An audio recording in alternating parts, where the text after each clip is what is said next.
As always, before we start, I need to give you a warning. This one's gonna get dark. Now, this is our 6th episode. We've spent 5 episodes on this channel examining revenge. Men who waited years, women who burned down everything. People who went so far past justice that we had to invent new words for what they became. And every one of these characters knew exactly what they were doing. Edmond Dantes chose his revenge deliberately. Medea argued with herself and chose anyway. Amy Doon planned for months and still went through with it. And Atreus felt nothing and called it justice.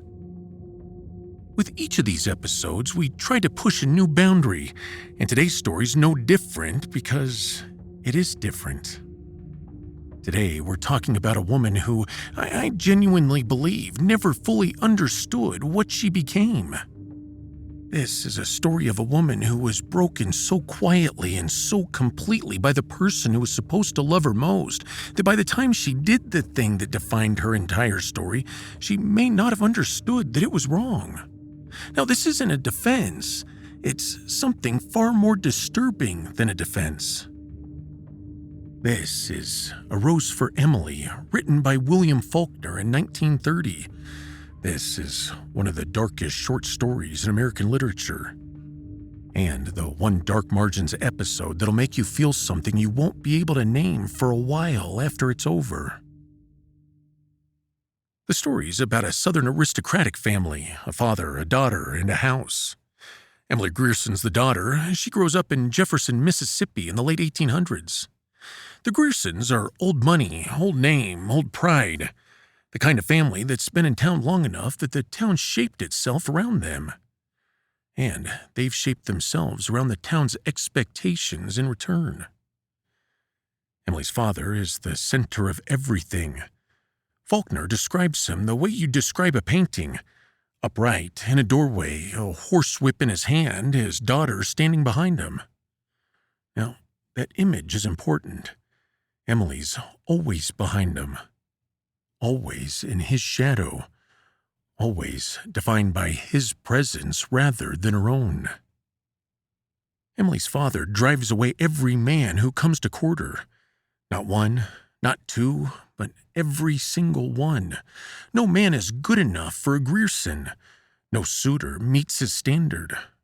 No relationship is permitted to develop past the point where he can terminate it with a look or a word or a simple devastating power of a father who has decided that his daughter belongs to him. Now, I know there's some common phrases in these episodes, and here's one of them.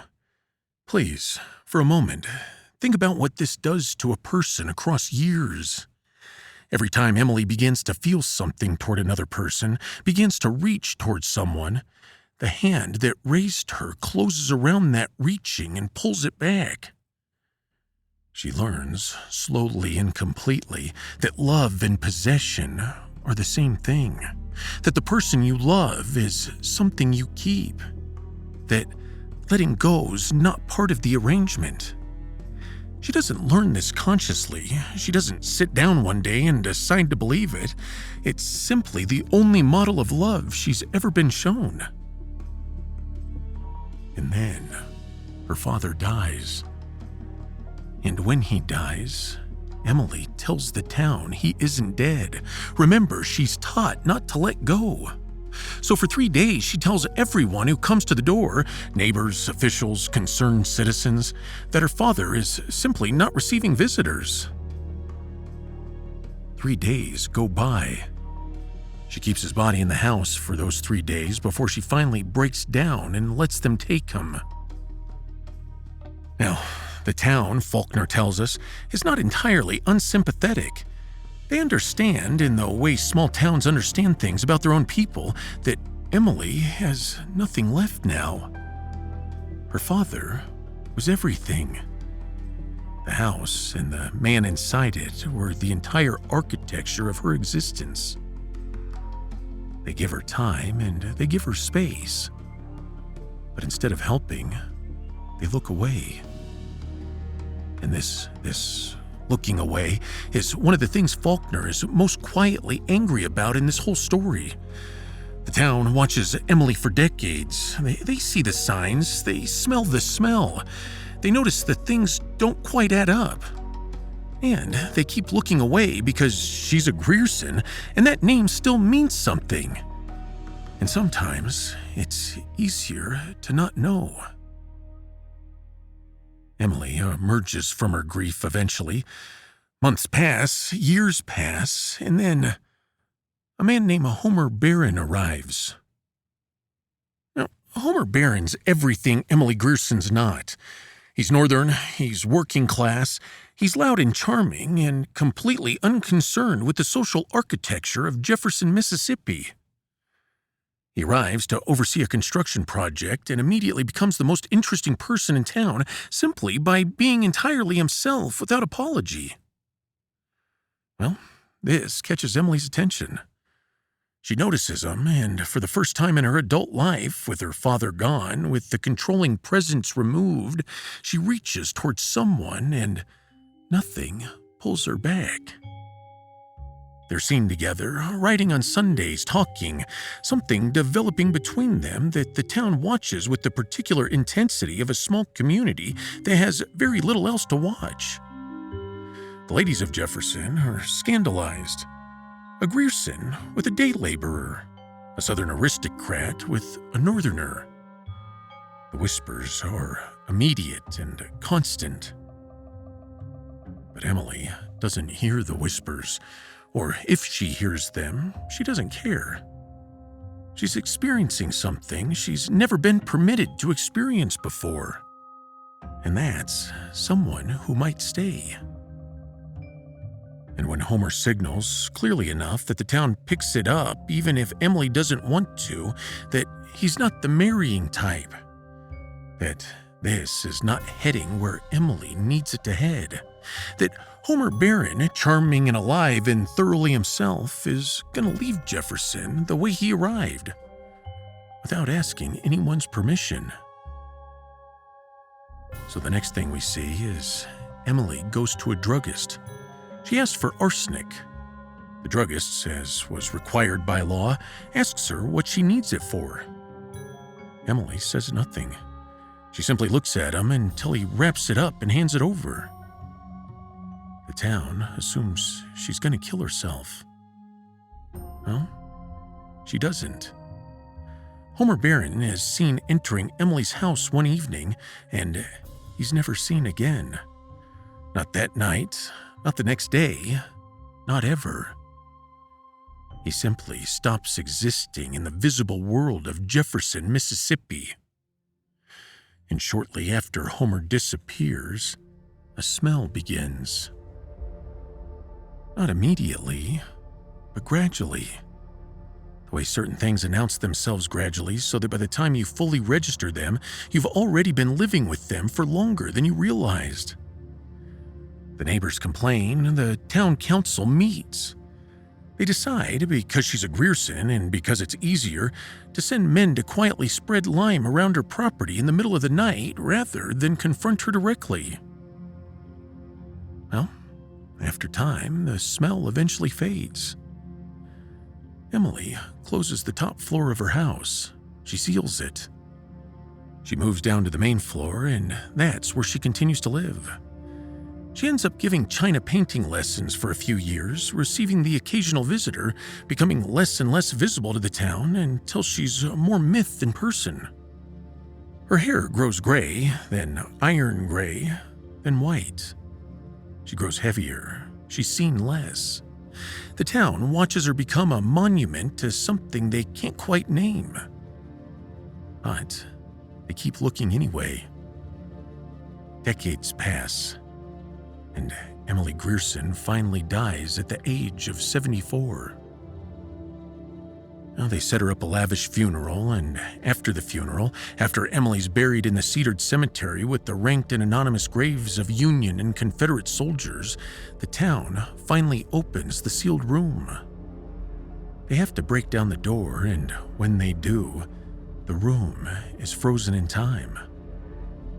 If you had to describe it, I guess the only way you could do so was to call it a bridal suite. It had rose-colored curtains, rose-shaded lights, the delicate and patient decor of a room prepared for a life that was supposed to begin there. On the dressing table, the man's toiletries. Silver-backed, monogrammed, a suit laid out carefully, 2 shoes, and a discarded collar. And on the wedding bed was the remains of Homer Barron. The body was so far gone that it had become simply part of the bed, part of the room, part of the frozen rose-colored world Emily had built around him.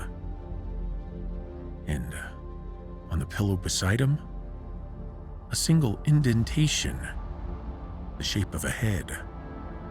And in that indentation, a long strand of iron-gray hair. Emily had been sleeping beside him. Not for days, not for months, for 40 years. Now, to get a grasp of what Faulkner's trying to tell us is that the strand of iron-gray hair on that pillow is not the most disturbing thing in a rose for Emily. The most disturbing thing is that it makes a terrible kind of sense. Emily Grierson was taught one thing about love by the only person who was supposed to teach her. And that was that love means you don't let go. Her father never let go. He held on so completely to her future, her choices, her identity, her right to reach toward another human being that when he died, she couldn't process his absence for 3 days. Her mind simply refused to accept that someone who loved her could leave. So, when Homer Barron, the first person Emily ever chose for herself, signaled that he was going to leave, Emily did the only thing her father had ever taught her love required. She made sure he stayed. This is the psychological wound at the center of A Rose for Emily. Not madness in a simple sense, not evil in any recognizable sense. A model of love so damaged at its foundation that possession and devotion become genuinely indistinguishable. Now, here's what the research on attachment psychology tells us about what Emily's father created. Children who grow up in environments where love is conditional, where affection is withheld or controlled or used as a mechanism of ownership, develop what psychologists called anxious attachment. A deep, bone-level terror that the people they love will leave. A compulsion to hold on tighter than is healthy. An inability to accept that other people have the right to go. Emily's father didn't just drive away her suitors, he installed in her a belief system about love that made Homer Barron's departure literally unthinkable. Not wrong, not painful, but unthinkable. And so, she didn't think it. She didn't process Homer leaving as a loss to grieve, she processed it as a problem to solve. This is where victim and monster become the same wound in the same person. Emily is unquestionably a victim.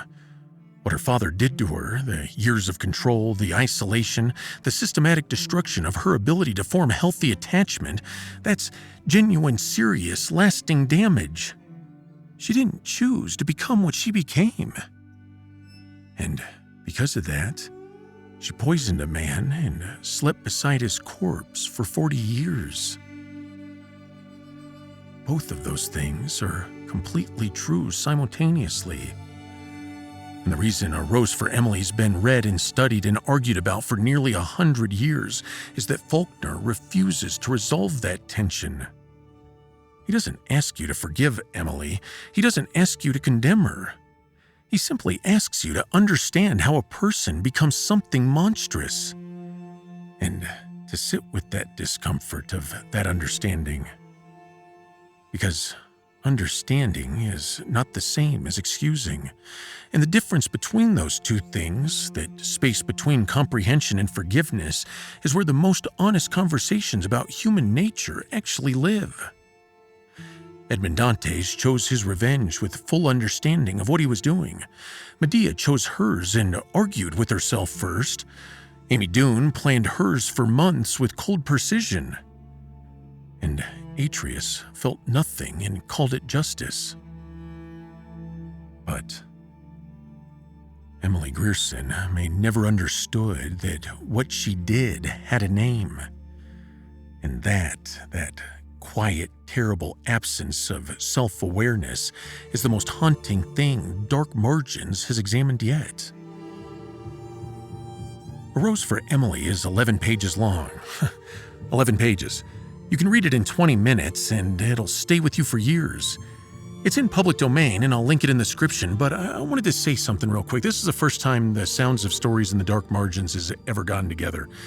I narrate audiobooks for the Sounds of Stories, so what I did is I did a reimagining of A Rose for Emily. I made it a little shorter. I know sometimes time's a burden, so it's about 7 minutes long. I give a little introduction and an outro, so together it's about 8 minutes. But I read it, so if you'd like to listen to the same voice reading it to you as that's speaking to you now, I'll link that in the description below too, and it's A Rose for Emily under the Sounds of Stories. And you can read it, or you can listen to it, but before you look up anything else about it, you can come to the end without knowing what's true. And that's the only way to feel what Faulkner intended. Now, next time, we stay in American literature, but we go somewhere louder, more violent, more operatic. A revenge story about a man who loses everything to a white whale and decides that the whale is going to pay for it. I'm telling you, if you know what it is, well done, but if you don't, it doesn't end well for anybody. Subscribe, because next episode we talk about what happens when revenge stops being about justice and becomes a religion. I'm Bobby Garrison, and this is Dark Margins. I'll see you in the next chapter.